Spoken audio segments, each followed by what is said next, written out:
Southeast Radio's Business Matters with Karl Fitzpatrick. Southeast Radio. Now, my final guest this morning is Peter Cosgrove from Futurewise, who will be looking at the challenges and opportunities created by the hybrid model of working and how managers need to develop their leadership styles to reflect this monumental shift in working practices. Peter, we'll be discussing your business Futurewise, but your career before becoming an entrepreneur saw you experience the banking, consulting and recruitment worlds. Morning, Karl. Yeah, I suppose it's very interesting to people who are a lot younger these days because actually I've moved around to a number of different careers, and actually this is probably going to be the norm for anyone who's kind of getting into the workplace now. So I suppose every time I was in a career and I realized I didn't enjoy it as much or I didn't feel I was learning, I just moved on to something else. So I realized I didn't want to be a banker. I didn't want to be a partner in a kind of a consultancy, accountancy firm. And then when I was in staffing, I got amazing skills in recruitment on sales and how to close. And then I moved from that to the digital side. So essentially every move was to build on my skill sets and learning, which kind of got me to where I am today. So back in 2018, you decided to establish Futurewise. Was it always an ambition of yours to become self-employed someday? Oh, I'd love to say it was, but everything I've done has been a little bit about how I've thought about it in the last couple of years. I had set up within CPL the Future Work Institute, and it was all about the future of work. But I realized, why am I doing this for somebody else? Because I'm talk about the gig economy, gig workers, so I need to start doing this myself.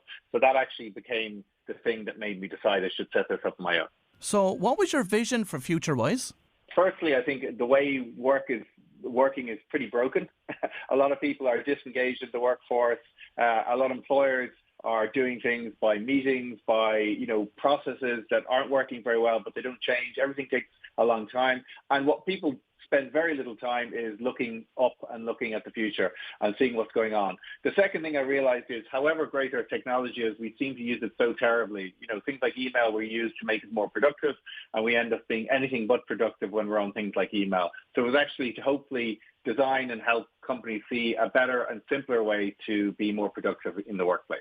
So how has the business evolved over the past 5 years? I suppose, interestingly, everybody who works for me doesn't work for the company. So the goal was always I would only hire people around the world on gig contracts, because part of what I do is explain to people the value of the gig economy, and there's no way I can do this if I don't actually start hiring these people. So essentially everybody who works for me is a researcher. So my job is constantly to stay ahead of the workforce and find out what the trends are in the future, and then actually present and advise organizations here and sometimes abroad in that regard.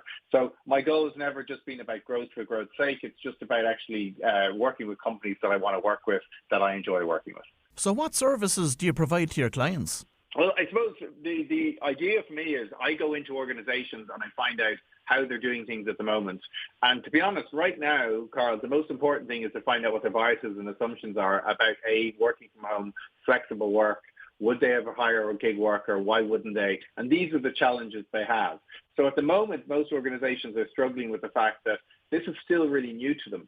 And what we realized is when COVID happened, we moved really, really quickly. So we all started moving from home. But actually, bizarrely, what happens since then is we haven't moved on much more. You'll still chat to people 3 years later on a Zoom call, and they won't, you can hardly see them, or you're talking to their ear, or they don't have any lighting in the room.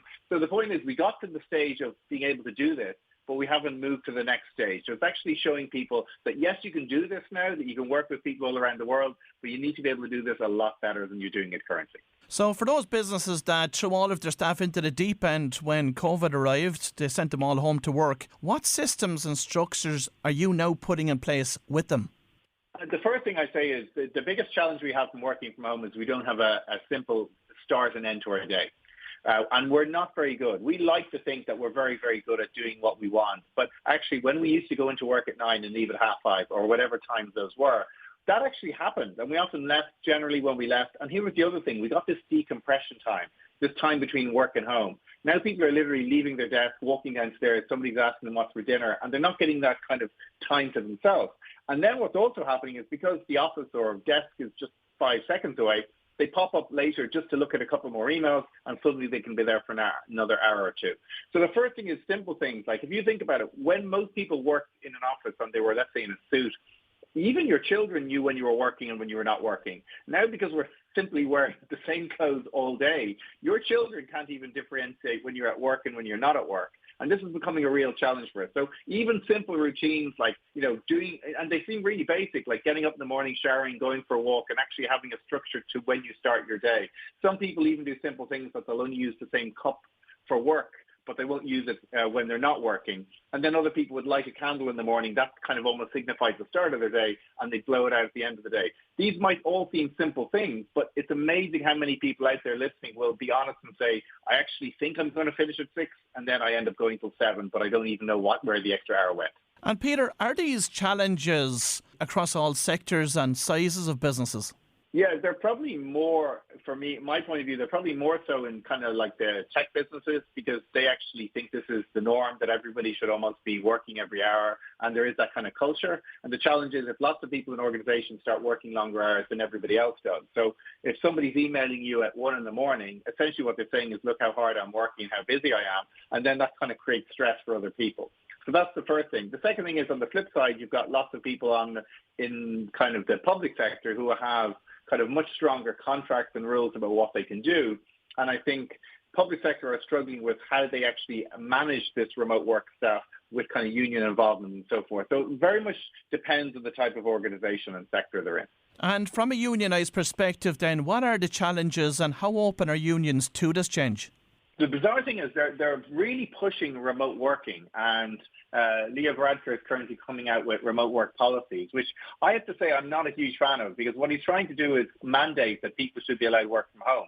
Now, I really believe people should be able to work wherever they want, but I also believe that some companies, if they want their employees to have to come in 5 days a week, should also be allowed to do that. An employee, by the way, is very able to just say, I don't want to work for this organization. The moment you start putting in rules around this and laws, you're actually making it more less competitive when it comes to people coming into our country. And nobody actually can tell us guaranteed yet whether it's better completely working from home or working in the office, because it's too early into our journey. So I think the challenge with unions is, if you want everybody to work from home, I always say, look, you've got to be careful what you wish for, because I tell anyone, if you could work from home 5 days a week, looking at a screen and never have to come into work, there's also a very good chance that job may not have to be done in Dublin in 5 or 10 years' time. And an employer said to me recently, which I thought was very interesting, he said that the workplace, the physical workplace, was always a community of learning, but they've lost that in a lot of respects now with the move to remote. Yeah, I'm really, really keen that people who are maybe in their 20s, they are the ones who really have to be in the workplace. Because most of the work I learned in my first 5 years was not actually the work. It was actually people sitting over my shoulder saying, you might want to try this. Have you done this? Have you done that? Secondly, me asking lots of questions, which guess what? If I'm in an office, I can ask somebody 20 questions a day. There is no way I'm ringing my boss 20 times a day. And then thirdly, if you're in the office, you can hear somebody on a sales call or doing a negotiation or just dealing with somebody, giving them a compliment or maybe kind of pulling them up on something, and you learn how management works and how leadership works. All of that things cannot happen if you're sitting at home. So we have to remember how much work we learned just by being there and seeing how things work that we're never going to learn if we're sitting on our own. It is so true. Now, what about the skills that a manager needs to manage a remote workforce vis-a-vis those that would have worked in a physical environment with them in the past?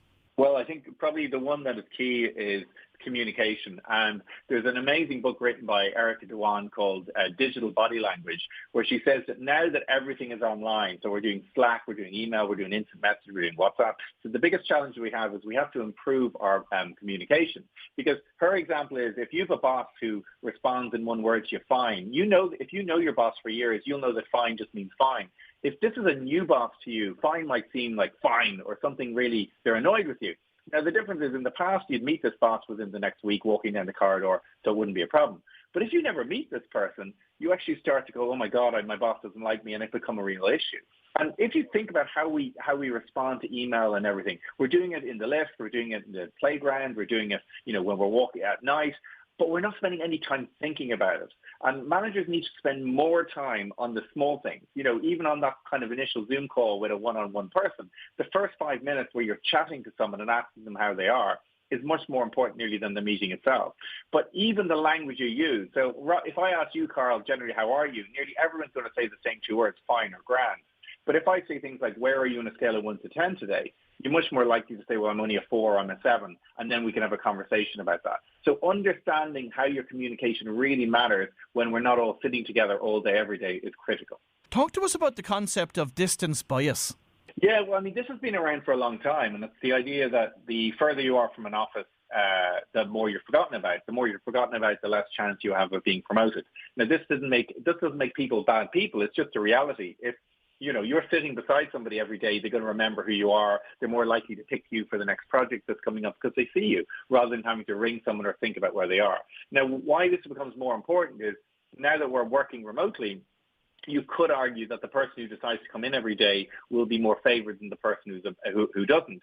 And you have to think about this in the world of, the tech companies where a lot of layoffs are made. There's no doubt if you're choosing between two people, Peter and Karl, and Peter never comes into the office and Karl's there every day, and he happens to be a Manchester United fan, and I'm the boss, and I'm also a Manchester United fan, all those little kind of likes and kind of relationships will make a difference between who you choose. I know they shouldn't, but we're not robots, and we do make decisions based on likability and knowability as opposed to people we don't. Peter, you're a member of the 30% Club steering committee, which aims to increase female representation on boards and executive management positions. What progress has been made in this regard? It's actually, over the last 7 years, we've gone from 11% of women on boards to over 30%. So that's not the end goal. 30% was always the floor, not the ceiling. But it's kind of known that once you get to 30%, you end up having, it's not like any sort of tokenism on board. So I think that's great. The second goal is once you get people at the board position, then you want the CEO position and push it down the chain.